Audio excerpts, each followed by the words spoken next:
having a bad opinion of somebody. I'll give you an example. In Mauritania, and this is a true story, there was a man there. He didn't have his beard. He's a young man. A lot of the young men shave their beard. And he came into this, he was in this thing. There was an old imam there, one of the ulama there. Very simple man, very humble man. And he looked at this man, and they made some exchanges. But the man that was with him, who had brought him to, when they left, this beardless man, and the friend of his told me the story.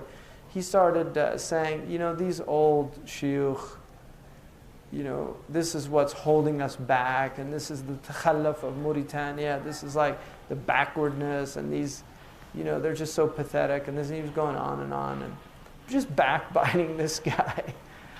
And the next day, the old man went to find this man. He wanted to see the man without the beard. And when he finally got him, he took him aside and said in private, "Please forgive me." He said, "What?" He said, "I had a hard time sleeping last night."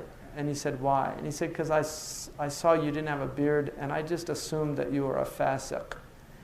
And I had no right to make that assumption. And I just want to ask your forgiveness for that." And that had a complete transformation on this person, because he thought about all the things, the bad things he'd said about that man to another man, and had no remorse for it. And this man was troubled by having a bad thought about him. And he couldn't sleep from it. So these are maqamat, and that's what he's saying about the people of suluk.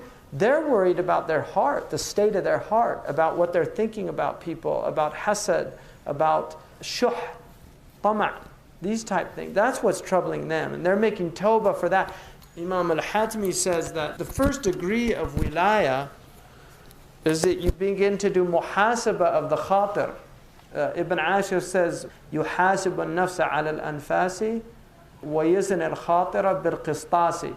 Ibn Ashir says that in this moving towards God, that you begin to take your breaths to account, your soul to account based on your breaths.